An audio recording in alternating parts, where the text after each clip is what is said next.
Chapitre 2. Ce ne sont pas seulement, pensais-je le lendemain, les idées de l'art qui se trempent dans le sang versé par les héros. Certes, cela est déjà beaucoup, cela est énorme. Par exemple, à Buenos Aires vient de naître une œuvre magnifique qui justifiera toujours l'Amérique du Sud, le Martin Fierro de Hernández. Celui-ci est bien le frère de Lopez, de Rosas et de Torrijos. Après le siège homérique de Montevideo, qui a duré 10 ans, est né ce poème sublime, qui est la dernière épopée écrite par les hommes et qui incruste un diamant dans la couronne de la vieille littérature espagnole. Mais ce sont aussi les idées de la religion qui se trempent dans le sang versé par les héros. Les dieux comme les poètes ont besoin pour vivre du sang des sacrifices. J'avais été revoir parfois Tamila dans sa montagne. Je savais que Jaime y était allé aussi. Quand j'y étais retourné la première fois, c'était que j'avais en mémoire les paroles du sorcier sur Belmez. Ils savent des secrets que les Indiens connaissent mieux qu'eux. Les secrets de Belmez et de ses pareils, c'était ceux de la maçonnerie. Je croyais savoir ce que l'aune en valait. La maçonnerie est bien plus près et bien plus loin que l'Église de certaines vérités que quelques cœurs purs retrouvent de siècle en siècle, guidés par une tradition confuse, décevante, pourtant précieuse, et qui ne semble secrète qu'à cause de l'ignorance et de l'indifférence de la plupart. J'avais interrogé Tamila, et Tamila ne m'avait pas répondu. Peut-être n'avait-il rien à dire.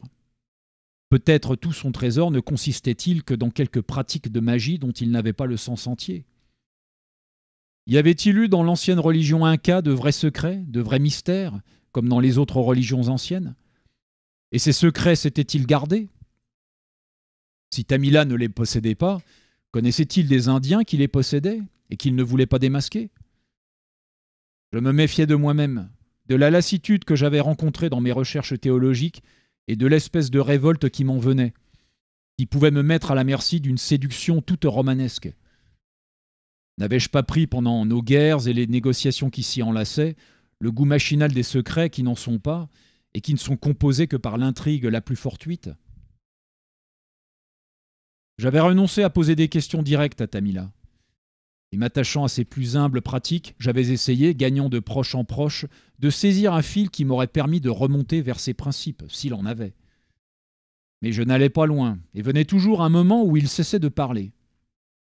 Alors sa femme chantonnait, et ils se perdaient tous deux dans une taciturnité qui n'était peut-être que le seul aspect possible de leur art. Il recevait Jaime. Lui en disait-il plus?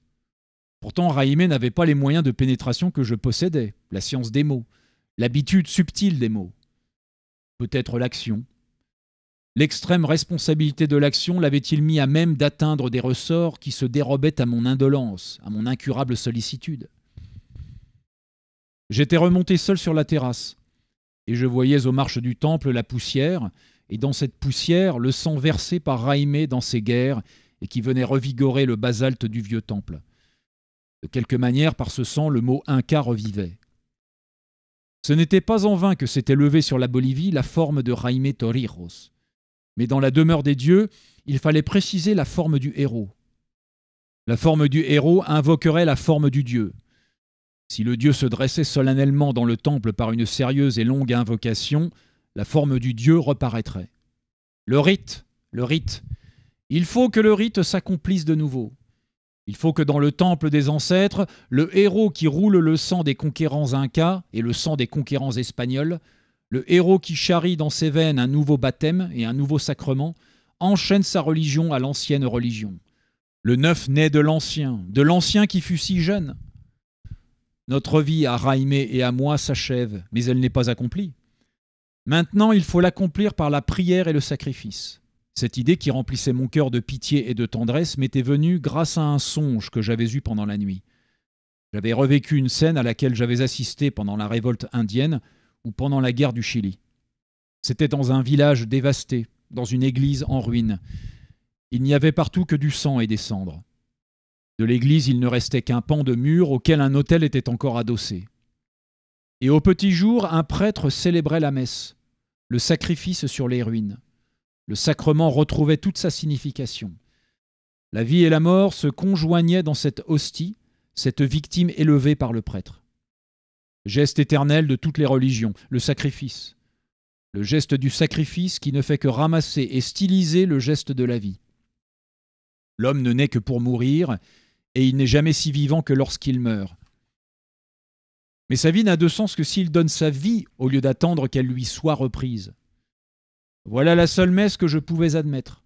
Moi, le musicien qui était devenu guerrier, qui était guerrier comme mes ancêtres. Moi, l'homme de Torrijos, le chef de guerre. Au pied de l'autel, il n'y avait que des soldats. Eux seuls avaient le droit, les sacrifiés, les sacrifiants, d'assister à ce sacrifice. Eux seuls lui apportaient une garantie, une sanction. Pas de femmes, seulement des guerriers et un prêtre. Les femmes pleuraient et accouchaient ailleurs. Ailleurs, elles avaient leur propre mystère, qui double celui de l'homme. Un dieu meurt et renaît. L'homme meurt et renaît. Perpétuellement, il crée des formes en qui il renaît. Ces formes fixent leur essence d'abord dans la guerre et la religion, ensuite dans l'art. Assistant à cette messe, j'avais aux mains le chef-d'œuvre de Hernandez, le Martin Fierro, la plainte douce et virile du gaucho malheureux, la plainte mâle du guerrier et du berger de la Pampa. Cela, c'était notre psaume américain, qui valait bien le psaume de l'ancien guerrier et berger hébreu. « Nous allons faire un sacrifice, dis-je à Jaime. Nous en avons beaucoup fait. Tu ne me comprends pas. Un sacrifice comme en faisaient les anciens. » Il me regarda un moment, puis il dit très lentement « Oui, c'est peut-être le moment. Comment va être le sacrifice? Et à qui? Le sacrifice n'est pas fait à Dieu, mais à l'un des dieux, à notre Dieu. Le Dieu des Incas? Non, nous sommes trop ignorants dans la matière Inca. Certes, j'ai beaucoup interrogé Tamila, mais ou bien il ne veut pas tout me dire, ou il ne sait pas beaucoup. Il y avait le dieu soleil pour les simples, et derrière ce dieu, un dieu inconnu pour les plus simples. Heureux les simples d'esprit. Nous avons dit que la matière Inca, c'était la matière Torrijos. Disons plutôt la substance. Pourquoi? Je t'expliquerai la théologie dans une autre vie. Tu as été mon livre vivant. Quel est le dieu qui exprime la substance Torrijos? Il ne comprenait pas. Mais moi, j'avais fait un autre rêve pendant la nuit. Les cavaliers d'Agreda, quelques vieux vétérans qui avaient survécu à la guerre du Chili, brûlaient dans nos feux de camp un bois qu'ils avaient apporté et qui exhalait des songes. J'avais vu Jaime sur un cheval qui marchait en me tournant le dos obstinément. Cela m'avait donné une inquiétude, mais aussi une idée. Ton Dieu, c'est ton cheval. Il parut choqué. Ton cheval est la seule image possible de ton Dieu. Donc nous sacrifierons un cheval. Il ne comprenait pas. Tu as été le colonel du régiment d'Agreda, par excellence. Tu as été un centaure, chef de centaure. Tu as galopé sur les plus hautes plaines du monde. Tu as aimé les chevaux, n'est-ce pas? Je les ai adorés. Je ne te le fais pas dire. Et pourtant, le cheval de bataille que tu adorais, comme tu dis, tu le sacrifiais dans la charge. Hélas. À qui le sacrifiais-tu? À l'idée Inca? À l'idée Torrijos. Donc ce que tu peux faire de mieux pour ton Dieu, c'est de lui sacrifier son image. À ton Dieu cheval, tu sacrifieras un cheval. Tout d'un coup, mon homme parut très ému. Felipe, tu ne crois pas si bien dire. Oui, il est temps que je sacrifie mon cheval. C'est mon propre cheval qu'il faut sacrifier. Il était venu sur un magnifique étalon qui n'était pas un cheval de route, ce qui m'avait étonné. Oui, c'est un étalon, ce sera bien. Tu dis que nous sacrifierons mon cheval brave au dieu des chevaux, au dieu cheval. De nouveau, il était mécontent. C'est une idée de guitariste, de poète. Tu me ressors un de tes poèmes. Oui, je chantais « Les cavaliers d'Agreda sont emportés sur les chevaux de feu, loin des femmes, dans le soleil. » Oui, mais un jour, dans l'un de nos camps, tu m'as dit « Il n'y a rien de plus beau au monde qu'un cheval. Il vaudrait mieux faire l'amour avec les cavales qu'avec les femmes. » L'image de ton Dieu ne peut être que ce qui te paraît le plus beau du monde. Les chrétiens disent que Dieu qui s'est fait homme est dans le pain et le vin consacrés. Nous allons consacrer ton cheval par le sacrifice. Le soir, nous partîmes avec Ignacio et le cheval brave. Dans la journée, j'avais fait les préparatifs nécessaires. Le lieu choisi était la grande cour intérieure du temple. On y avait construit un bûcher. Au dernier moment, Jaime me dit que ces hommes lui manquaient. Alors je retournai chercher les hommes au camp. Ils vinrent, ils avaient tous du sang indien, Ils s'accroupirent autour de nous. La pleine lune se déversait dans le ciel. À côté du bûcher, Ignacio tenait Brave qui était sans sel. Jaime sortit son poignard et dit aux hommes « Cavalier d'Agreda, nos guerres sont finies. Je ne veux pas que mon cheval de guerre vieillisse dans une écurie. » On ne peut jamais dire aux hommes la chose exacte parce qu'ils ne la comprendraient pas. Il y avait aussitôt un mensonge ou un mystère dans notre religion comme dans toutes les autres. Mais au moins nous étions conscients, tandis que les prêtres catholiques ne savent plus ce que veulent dire chute, incarnation, rédemption, saint sacrifice, Saint-Esprit. Ils en ont fait une médiocre petite histoire morale, alors que c'est un grand poème métaphysique. Du milieu des hommes s'éleva un long murmure. Jaime dit ensuite « Felipe, chante le chant des chevaux d'Agreda. » Je chantais sans ma guitare. Les hommes reprirent le refrain avec des voix profondément altérées. Ensuite, Jaime s'avança, embrassa Brave sur les naseaux, sur les yeux. Il le frappa au cou. La crinière de Brave se hérissa et ses sabots battirent contre le sol, une supplication féroce. Renversé à terre, il rua contre l'inévitable. Après cela, il fut fini. Nous renversâmes le bûcher sur son corps et nous y mîmes le feu. Alors, d'eux-mêmes, les hommes chantèrent un chant indien que je connaissais bien. C'était sur ce rythme funèbre que Conchita avait dansé au palais. Soudain, je compris que tout le passé était mort et que Jaime ne rentrerait pas au palais. Qu'est-ce qu'un palais bolivien pour celui qui a rêvé de l'Amérique ? Sa patrie est amère à celui qui a rêvé l'Empire. Que nous ait une patrie si elle ne nous est pas une promesse d'Empire ?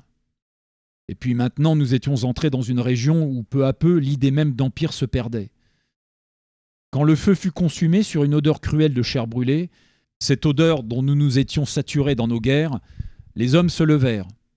Avant de s'en aller, ils vinrent tous se serrer autour de Jaime un moment. Ils cherchaient ses mains et les embrassaient et les pressaient. Ils pleuraient. Ils pleuraient sur la fin de leur jeunesse, la consommation de leur gloire.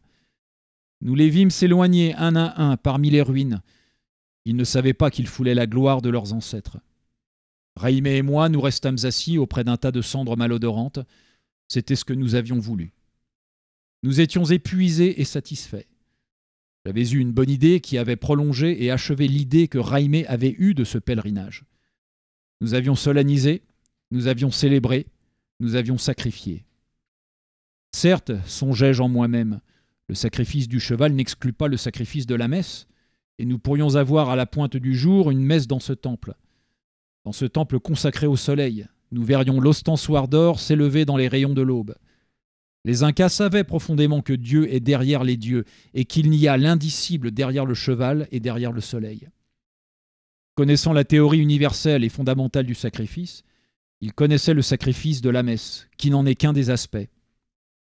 Mais tout cela serait trop long à expliquer à Jaime, qui d'ailleurs a vécu tout cela.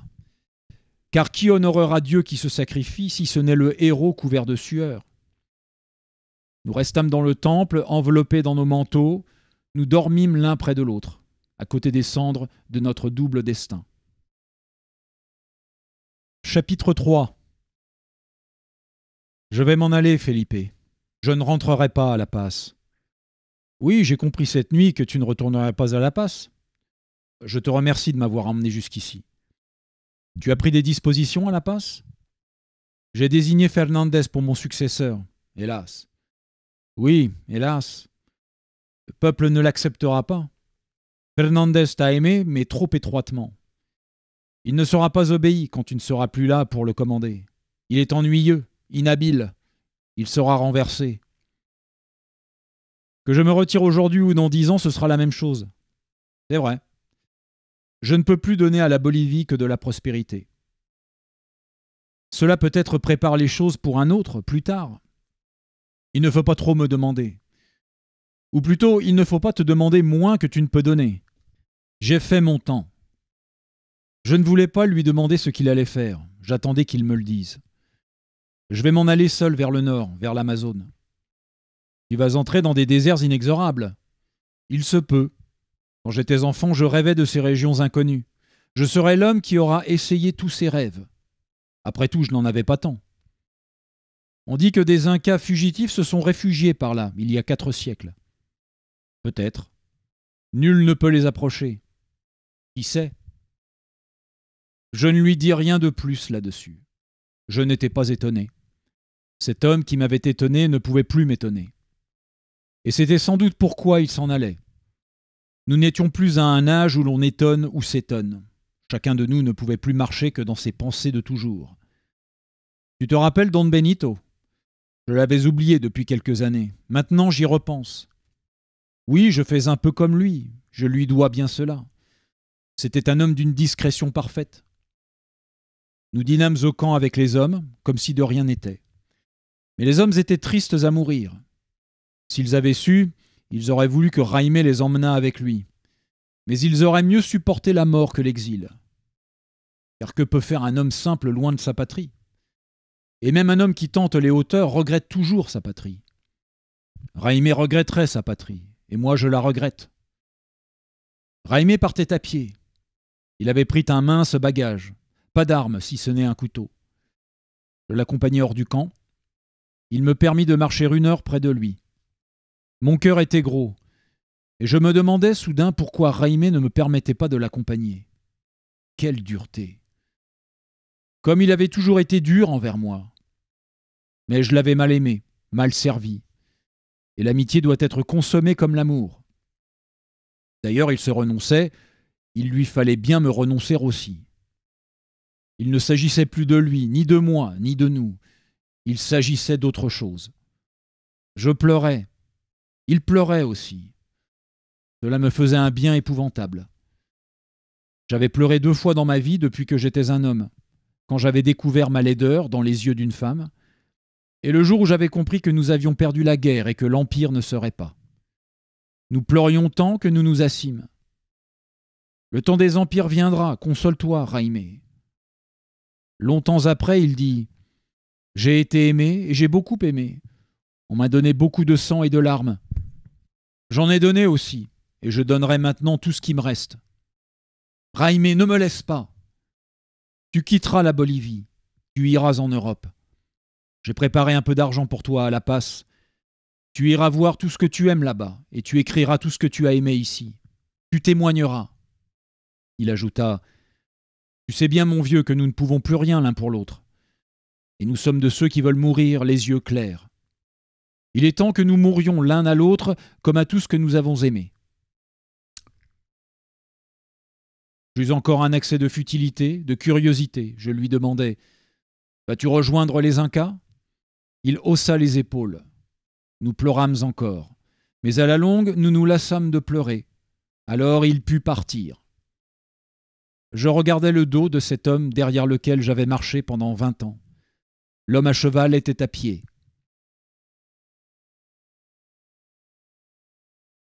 J'ai trouvé ce manuscrit dans les papiers de mon grand-père, au fond de sa maison de campagne.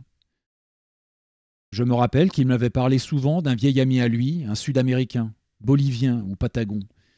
Il ne savait guère la différence. Qui vivait à Paris comme un excentrique, dans une chambre d'étudiant encombrée de bouquins. Cet homme, en dépit de son air sauvage et de la féroce manie qu'il avait de racler de la guitare et de chanter d'une voix rauque, de sinistre ou trop douce mélopée, possédait une certaine culture. Il hantait la comédie française et les concerts. Et c'était là que mon grand-père, intrigué par ce solitaire, avait fait sa connaissance.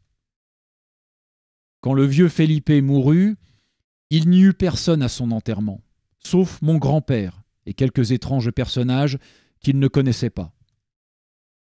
On vendit sa bibliothèque à l'encan, mais mon grand-père, par une sorte de piété, avait recueilli ses papiers. Il les avait fourrés dans une caisse, ensuite oubliés dans son grenier.